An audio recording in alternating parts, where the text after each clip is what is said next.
Hello student आज हम सीखेंगे प्लेसेंटा। तो इसमें हमने उसके सीखने हैं कि प्लेसेंटा के फंक्शंस और प्लेसेंटा का स्ट्रक्चर क्या होता है और उसकी प्लेसेंटा की एबनॉर्मलिटीज़ हम सीखेंगे। तो चलें वीडियो को स्टार्ट कर लेते हैं। तो स्टूडेंट फंक्शन में ये होता है, सबसे पहले मैं आपको प्लेसेंटा के बारे में बताती हूँ कि प्लेसेंटा जो है ना, एक इसकी शेप जो होती है एक थैली की तरह की होती है, सही है। तो इसके अंदर कुछ लोब्स होते हैं, तकरीबन 20 लोब्स इसके अंदर होते हैं और ये माँ और बच्चे में एक राब्ते का ज़रिया होता है प्लेसेंटा प्रेगनेंसी के दौरान।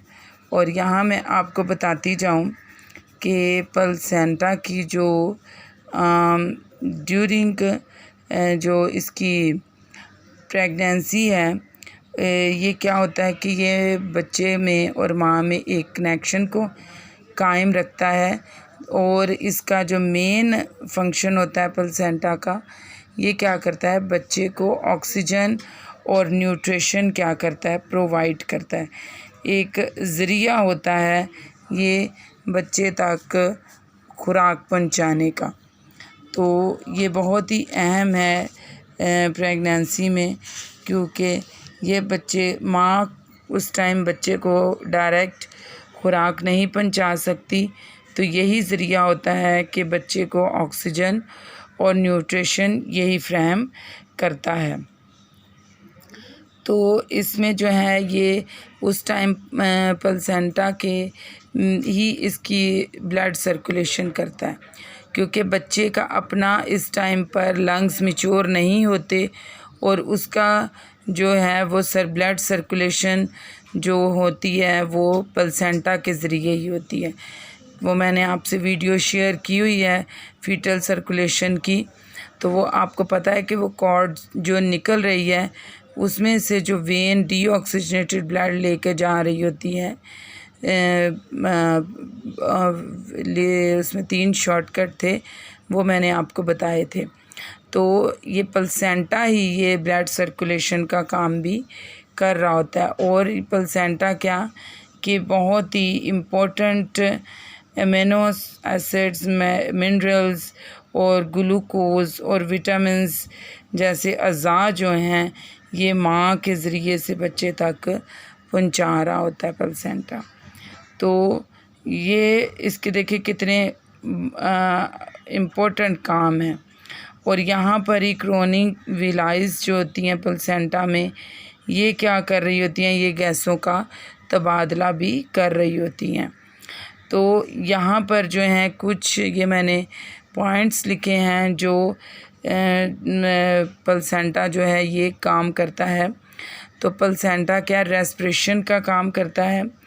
रेस्पिरेशन का काम इसलिए कि फीटस जो है इब्तदा में इसमें जो है कि अभी फीटस के जो लंग्स हैं वो मैच्योर नहीं हुए, विलादत से पहले फीटस के लंग्स मैच्योर नहीं होते, जिसकी वजह से जो है ये प्लेसेंटा ही ये रेस्पिरेशन का काम भी कर रहा होता है। तो ये जो होता है प्लेसेंटा के ज़रिए कार्बन डाइऑक्साइड का अखराज हो रहा होता है और बाकायदा गैसों का तबादला एक्सचेंज भी इसी में हो रहा होता है, ठीक है। और ये अमल जो है दिल में मतलब बाकायदगी जो है खून की पंपिंग भी यही अमल कर रहा होता है प्लेसेंटा के ज़रिए। तो इसके बाद आ जाता है हमारे पास पॉइंट न्यूट्रिशन। तो इसमें जो न्यूट्रिशन का ज़रिया है वो भी ये प्लेसेंटा ही सर अंजाम देता है कि बच्चे तक जो हैं ज़रूरी अज़ा, अमाइनो एसिड्स, मादनियात, मिनरल्स और विटामिन्स, फैटी एसिड, प्रोटीन, पानी, हर चीज़ जो है वो जो ये प्लेसेंटा बच्चे को मुहैया कर रहा होता है। यानी कि जितनी ग़िज़ाई ज़रूरियात एंजाइम्स कार्बोहाइड्रेट्स में तब्दील करता है और जो है ये सारी चीज़ें जो हैं फीटस को जो ज़रूरत होती है वो सारी उसकी जो न्यूट्रिशन है वो प्लेसेंटा पूरी कर रहा होता है। फिर आ जाते हैं कि एक्सक्रीशन यानी कि फाजल मादों का इखराज। तो प्लेसेंटा ही जो फाजल मादे हैं उनका क्या इखराज भी कर रहा था। जब कोई जिस्म यानी कि एक आम भी इंसान जब ग़िज़ा लेता है और नशोनुमा पाता है तो उसमें जो वेस्टेज हैं वो आउट होते हैं। तो इसी तरह प्लेसेंटा फीटस के भी जो वेस्टेज हैं वो इन्हीं को एक्सक्रीट कर रहा होता है। इस मकसद को भी प्लेसेंटा ही पूरा करता है और इसलिए इसका एक अपना निज़ाम होता है। सबसे बड़ा फाजल जुज़ जो होता है वो कार्बन डाइऑक्साइड, इसके अलावा बिली यानी बिलिरुबिन, सुरख अज़ा यानी रेड ब्लड सेल, टिश्यूज़ के तोड़ फोड़ के नतीजे में जो आती हैं चीज़ें, यूरिया और यूरिक एसिड वगैरह का इखराज, तो ये सब प्लेसेंटा के ज़रिए ही हो रहा होता है।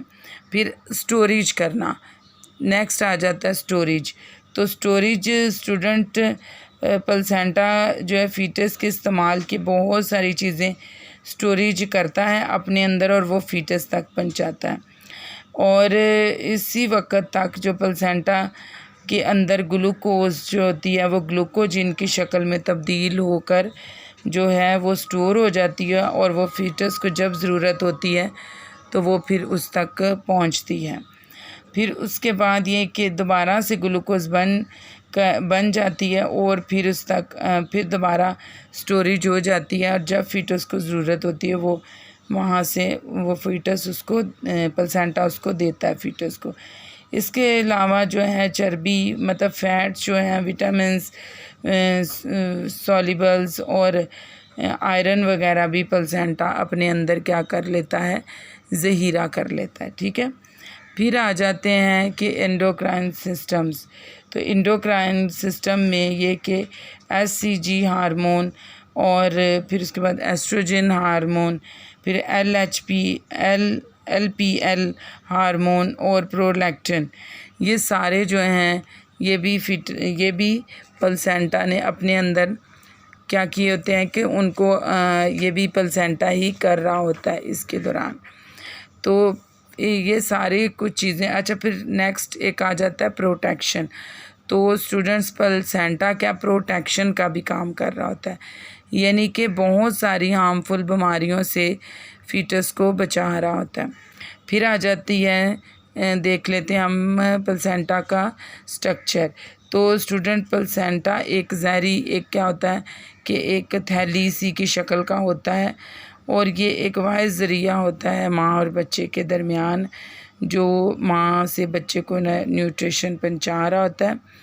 और यहाँ मैं आपको बताती जाऊँ कि ये जो है ये जो एंड ऑफ प्रेगनेंसी ये 16 से 20 से 16 तकरीबन सेंटीमीटर साइज़ इसकी जो है वो मतलब हो जाता है आखिर के हमल में, और इसकी मोटाई जो है वो 3 सेंटीमीटर तक हो जाती है। और ये हमें हमल में इसका वज़न जो है वो कितना 500 ग्राम तक हो जाता है।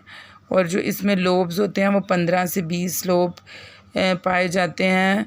तो मतलब 20 लोब तक ये नॉर्मल इसके लोब्स होते हैं। फिर इसके अंदर जो होता है प्लेसेंटा की 2 साख्त होती हैं, एक होती है मैटरनल सरफेस और एक होती है फीटल सरफेस। तो जो मैटरनल सरफेस होती है ये एक्सटर्नल सरफेस भी इसको हम कहते हैं और ये माँ के जिस्म के साथ लगी होती है और इसकी रंगत क्या होती है, रेडिश होती है, सुर्ख होती है। इस सुर्खी की वजह यही होती है कि मैटरनल ब्लड की वजह से, और ये जो होती है बेस डेसिडोआ से ये जो है मतलब इसके साथ ये अटैच होती है। और फिर जो है इसमें कोरियॉन्स की तादाद भी होती है मैटरनल जो सरफेस होती है, और इसमें तकरीबन 20 लोब होते हैं। और फिर इसमें वोलाइज होती हैं, शाखें मतलब वो शाखों की तरह होती है। और फिर इसमें ये सारी मैटरनल सरफेस की तरफ होती हैं। और स्टूडेंट यहाँ मैं आपको बताती जाऊँ कि फीटल सरफेस की तरफ जो होती है इसको हम इंटरनल सरफेस भी कहते हैं, और ये जो होती है यूट्रस में फीटस की तरफ होती हैं।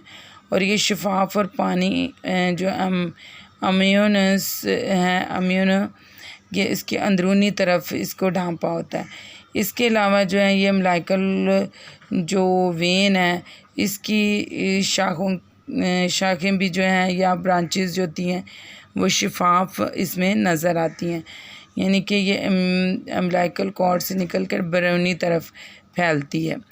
तो ये स्टूडेंट फिर आ जाता है इसमें फीटल सैक। तो फीटल सैक जो होता है ना, ये एक दोहरी झील की तरह, झिल्ली की तरह होता है और इस ही सैक के अंदर इम्यूनिटिक फ्लूइड होता है और इम्यूनिटिक फ्लूइड और जो है बेबी होता है।